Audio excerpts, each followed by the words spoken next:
Well, just into CNN, really disturbing, stunning new video. It shows the moment that Ukrainian plane crashed in southwest Tehran just after taking off. Before we play this, we want to warn you it's difficult to watch. Listen, we've watched it a couple times here. This is from a security camera, and you could see this is just around the moment. The sky lights up there, a flash of light.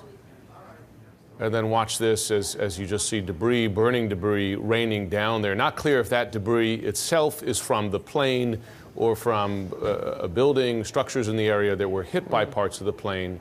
But it does come at the time that the plane was hit. An eyewitness says that large pieces of debris have already been removed from the larger crash site.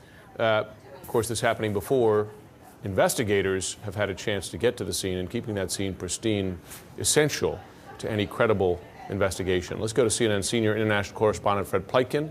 He is in Tehran, and it's been interesting, Fred, to watch how the Iranian government has responded to this, as intelligence agencies say this was an Iranian missile. On the one hand, they're saying no. On the other hand, they are open to international investigators coming in, including from the U.S.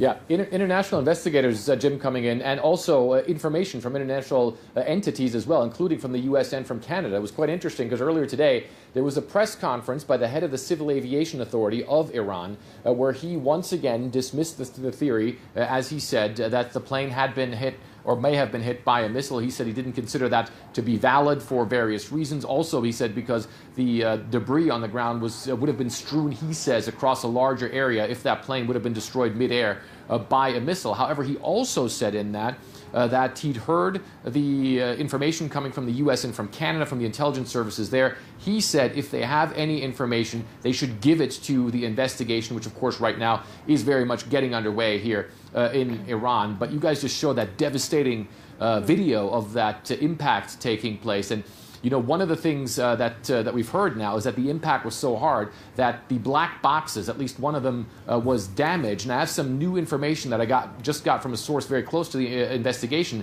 saying that of those two black boxes, it appears to be the flight data recorder that was damaged, not the cockpit voice recorder. The Iranians are saying they're trying to get the data of both of those black boxes today. They want to see if they can do that. They're not sure if they have the technical capabilities to get it off a damaged black box or flight data recorder. They say they might have to ask outside entities, as they put it, for help, which would include the French and the Canadians, maybe even the Russians as well. And you guys were talking there also about the debris field. The Iranians also confirming to us that they have taken most of the debris off that field and are putting it in a hangar. They say they want forensic workers to try and put as much of the plane together again as they can to then try and work out what exactly happened, guys. Well, Russian help would be interesting because, of course, Russian missiles shot down MH17, and the Russians were not credible partners in that investigation, denying what were the cold, hard facts. Fred Pleitgen in Iran, thanks very much. CNN's Paula Newton. She joins us now from Toronto. We should note this. Of those 176 victims on this plane, 63 of them from Canada, and their families just reeling now from this. Yeah, reeling is really the way you put it. And you see the memorial behind me. I'm here in Toronto. Think about it, really replicated coast to coast. So many people touched by those devastating stories they've heard from so many families who know their life will never be the same again. It's the smiles that are so searing, an indelible reminder of all that's been lost. At this vigil in Toronto, friends, families, strangers tried to take in the magnitude of the tragedy. Words cannot express the sorrow and then pain that the family are going through. Is just unbelievable.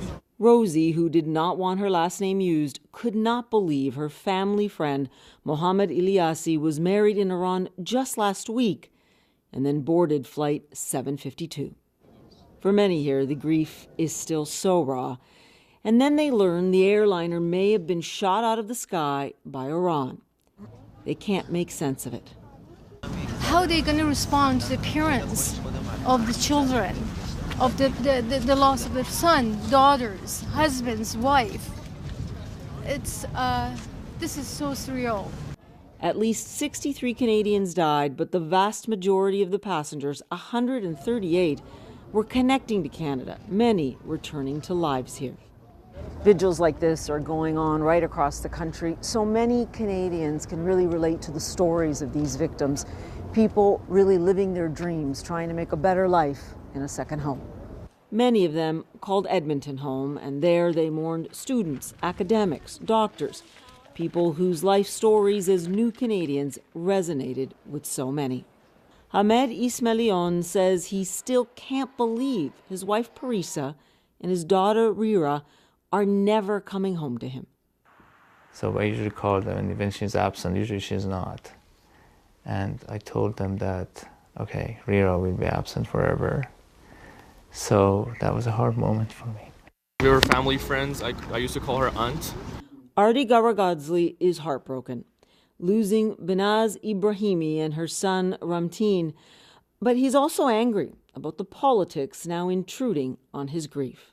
But even if it's Iran, the blame is on USA. If President Trump wouldn't order the drone strike on Qasem Soleimani, all this wouldn't happen. We wouldn't be here today grieving, you know?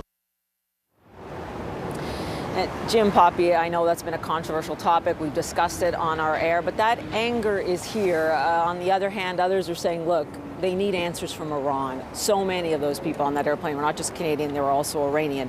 And if this is true, Iran is responsible for killing its own citizens as well.